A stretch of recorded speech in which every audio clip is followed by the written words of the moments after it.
Olá, sou a Nuyashi. Sejam bem-vindos ao meu canal de vídeos variados. A cogitação é a fase ou etapa do iter criminis, em que o agente pensa em cometer determinada ação contra outro a fim de lhe causar dano, mas ainda não exterioriza o seu pensamento, ou seja, não torna concreta a sua vontade. Não se cogita algo que é impossível fazer, pois o que não é possível se chama fantasiar e não cogitar. Saiba que, quando alguém sério vê que algo não é possível acontecer, essa pessoa não cogita nada sobre o assunto. Por exemplo, quando um chefe diz para um funcionário que jamais vai mandá-lo embora porque ele é uma pessoa muito eficiente, mas, depois de ouvir isso, o empregado passa a ser insubordinado, preguiçoso e ineficiente, simplesmente por confiar na promessa do patrão. O que você acha que vai acontecer? É óbvio que depois de advertido, se ele não mudar, vai ser demitido, pois a promessa era condicional. E por questões de raciocínio lógico, é claro que se o chefe disse que jamais o mandaria embora, é óbvio que existe a possibilidade de demissão, ou ele jamais cogitaria isso. É só questão de pensar um pouco, só não entende quem não quer entender. Na Bíblia, na passagem de Apocalipse, capítulo 3, versículo 5, está escrito: o que vencer será assim vestido de vestes brancas, e de maneira nenhuma riscarei o seu nome do livro da vida. Antes confessarei o seu nome diante de meu Pai e diante dos seus anjos.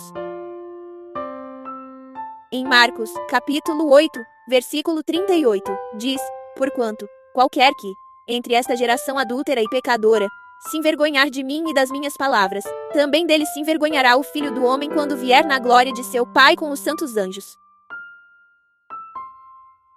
Também em Lucas, capítulo 9, versículo 26, diz: porque, quem se envergonhar de mim e das minhas palavras, dele se envergonhará o Filho do Homem, quando vier na sua glória, e na do Pai e dos santos anjos.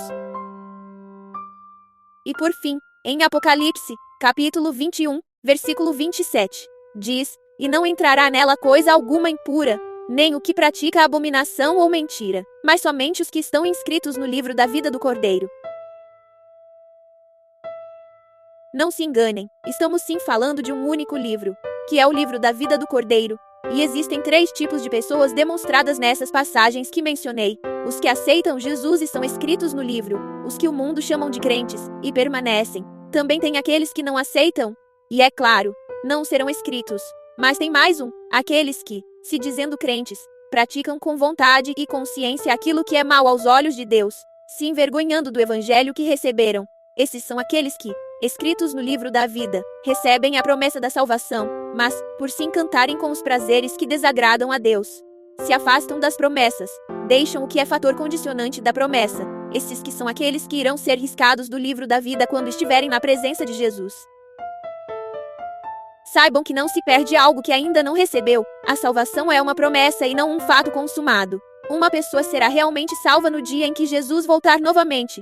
Mas até lá, o que todos têm é uma promessa. Por esse motivo que a Bíblia diz que temos que crer. Ou seja, temos que possuir a tão famosa fé, tão pregada nas igrejas. Saiba que uma vez que teu nome esteja escrito no livro da vida, ele ficará lá para sempre, nunca se apagará. É por isso que se diz que não existe ex-crente. Mas não se enganem, acreditar que a salvação é certa e nunca se perde é um engano perigoso e arriscado. Se você não perseverar e cair em uma vida reprovável e vergonhosa diante de Deus, naquele grande dia, diante do trono do Senhor, teu nome corre o risco de ser riscado e tua sorte ser lançada junto com a dos descrentes. Por isso Jesus diz em Mateus, capítulo 22, versículo 14, porque muitos são chamados, mas poucos escolhidos. Mas a decisão é sempre individual e pessoal. Kiss kiss bye bye.